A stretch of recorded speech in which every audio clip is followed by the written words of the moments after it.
Hello everyone, welcome to my YouTube channel. और आज हम करने वाले हैं मौलिक अधिकार का अगला पार्ट, जो कि है हम स्टार्ट करने वाले हैं 7वें मौलिक अधिकार से।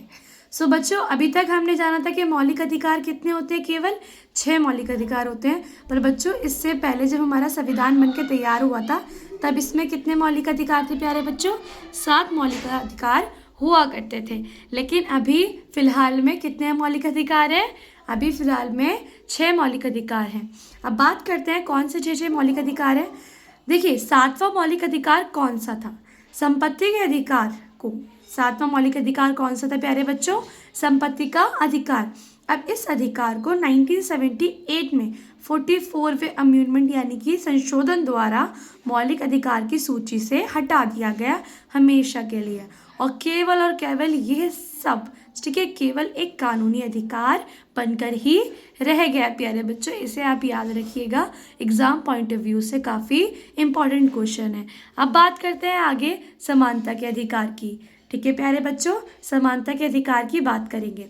समानता के अधिकार से अभिप्राय जैसे कि कानून के समक्ष सभी नागरिकों को एक समान मानना चाहिए, सभी नागरिकों को समाज में समान दर्जा प्राप्त होना चाहिए। ठीक है प्यारे बच्चों, सभी को एक समान दर्जा प्राप्त होता है पूरे समाज में। अब बात करेंगे सभी नागरिकों को क्या होते हैं, उनके अधिकार एक समान रूप से मिलने चाहिए। किसी भी व्यक्ति के साथ जाति, लिंग, धर्म के आधार पर भेदभाव नहीं किया जा सकता। ठीक है, समानता के अधिकार के अंदर यही समानता का अधिकार कहता है प्यारे बच्चों। आई होप आप लोगों को समानता का अधिकार एकदम क्लियर होगा। तो प्यारे बच्चों, अब हम आते हैं स्वतंत्रता के अधिकार के ऊपर। स्वतंत्रता का अधिकार जो है हमारा दूसरा मौलिक अधिकार होता है। आर्टिकल्स आपको मैंने पहले ही बता दिए थे। ठीक है प्यारे बच्चों, ये 19 से 22 के बीच में होता है। आर्टिकल 19 से 22 तक इसका जिक्र किया गया है। आगे बात करते हैं, सभी को बोलने की आज़ादी है, चाहे वह किसी भी जाति का हो, धर्म का हो, किसी भी रंग रूप, काला गोरा या किसी भी नस्ल वगैरह का हो। ठीक है, संघ बनाने की पूर्ण स्वतंत्रता प्राप्त की गई है।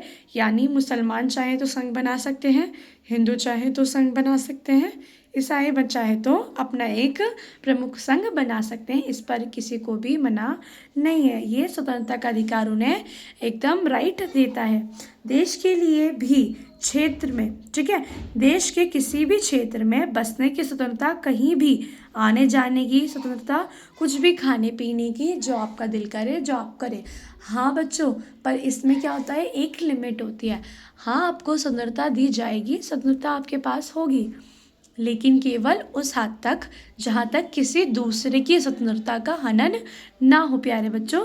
जैसे कि कोई एक व्यक्ति है, आप स्वतंत्र रूप से कुछ खेल रहे हो और उसकी जाकर वो चीज़ लग जाती है प्यारे बच्चों, तो वो उसकी स्वतंत्रता का हनन हो जाएगा, जिसकी स्वतंत्रता आपको नहीं दी गई। इतनी बात समझ में आई आप लोगों को? अब बात करेंगे तीसरे मौलिक अधिकार की, जो कि है शोषण के विरुद्ध अधिकार। बाल श्रम पर रोक, यानी कि जो 14 ईयर्स से कम के बच्चे होते हैं ना, 14 साल के कम से बच्चे जो इससे कम के होते हैं, उन बच्चों से श्रम कार्य, यानी कि कोई भी जितना भी मेहनत का काम है, जैसे होटलों वगैरह पे बच्चे लग जाते हैं, छोटी उम्र में ही काम करना स्टार्ट कर देते हैं, उनका काम करवाने पर किसी भी व्यक्ति, किसी को भी देखा जाता है तो उसे दंडित अपराध होता है, यानी कि उसे उसके लिए सज़ा दी जाएगी। प्यारे बच्चों, इसलिए आपका एक आर्टिकल है 21A, जिसमें अभी हम जानेंगे, जिसमें क्या होता है प्यारे बच्चों, इसमें किसी भी बच्चे को निःशुल्क यानी कि फ्री एजुकेशन दी जाती है। कितने साल तक? केवल 14 साल तक। तो अगर ये ईयर उसके पढ़ने का है तो उससे मजदूरी करवाना उस टाइम पे अलाउड नहीं है। ठीक है प्यारे बच्चों, अब हम बात करेंगे बंधुआ मजदूर की। बंधुआ मजदूर से अभिप्राय कि जितने भी सप्ताह होते हैं, ठीक है, समाप्ति, जिसमें ज़बरदस्ती, किसी भी ज़बरन तरीके से किसी को भी कार्य के लिए मजबूर किया जाएगा। जैसे कि आपको 9 घंटे की बजाय 11 घंटे काम कराया जाएगा, लेकिन आपको एक्स्ट्रा वर्क के पैसे नहीं दिए जाएंगे प्यारे बच्चों। उसी को ही हम क्या कहेंगे? बंधुआ मजदूरी कहेंगे। और इसके खिलाफ आप लोग न्यायालय में अपील भी कर सकते हैं। अब बात करते हैं एक प्रथा के बारे में, जो कि दास प्रथा थी। मनुष्य का क्रय विक्रय अत्यधिक पर रोक लगाया गया है। मनुष्य का क्रय विक्रय अत्यधिक पर रोक लगाया गया, क्योंकि पहले दास जो हुआ करते थे ना, दासों की प्रथा चलती थी। इसमें एक मनुष्य दूसरे मनुष्य के क्या करता था, काम करता था, उसके लिए गुलामी का कार्य करता था। समझ में आई? एक सर्वेंट के रूप में काम करता था। समझ में आई प्यारे बच्चों? अब बात करेंगे धार्मिक स्वतंत्रता के अधिकार के बारे में, जो कि चौथा मौलिक अधिकार है। अपनी तरीके, यानी कि अपना तरीका, जिस तरीके से आप लोग धर्म का पालन कर सकते हैं। आपका जो भी धर्म है, जिस अनुसार आप चाहें उस तरीके से उस धर्म का पालन कर सकते हैं। आप हिंदू हैं तो आप प्रार्थना कर सकते हैं, आप मुस्लिम हैं तो नमाज़ पढ़ सकते हैं, अपने धर्म को बढ़ावा दे सकते हैं। हमें अपने स्वयं धर्म को मानने के लिए किसी प्रकार की रोक नहीं है।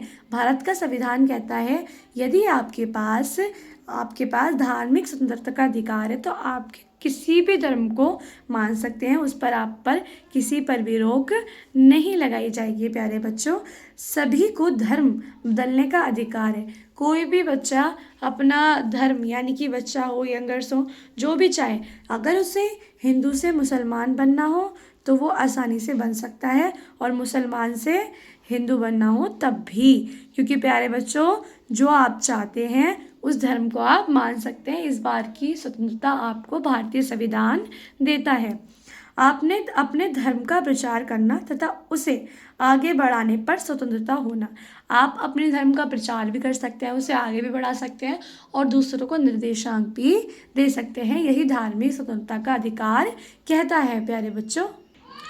अब बात करने वाले हैं हम पांचवें मौलिक अधिकार के बारे में, जो कि है संस्कृति एवं शिक्षा का अधिकार। इस अधिकार से रिलेटेड बात करेंगे। पहले बात करते हैं संस्कृति क्या होती है। जो भी आप अपना धर्म मान रहे हैं उसकी आपकी कोई संस्कृति होती है, और जो भी आप किसी देश में रह रहे हैं तो उसके संबंधित जितना भी शिक्षा का अधिकार होगा, शिक्षा संबंधित अधिकार आपको दिया जाएगा प्यारे बच्चों। जैसे कि फर्स्ट पॉइंट है हमारा अल्पसंख्यक वर्ग, यानी जो भी वर्ग होते हैं अल्पसंख्यक से अभिप्राय है जो भी, जैसे कि आपके देश में